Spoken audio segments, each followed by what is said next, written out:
To you all, today in this video I'll show you how you can reset your Windows 11 or 10 password if you forget the password. On the lock screen you can see the power button. If you keep cursor on this, you will find this restart option, but don't click it yet.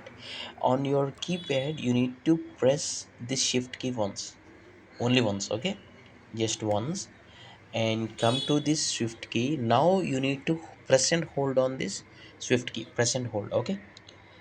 Keeping the key press and hold, you need to click on this restart. So keeping the shift key pressed, click on this restart once, okay, tap on restart.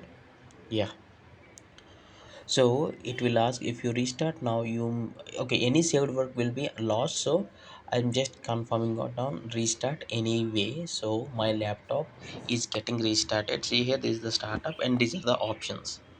So you can choose between the options and click on troubleshoot.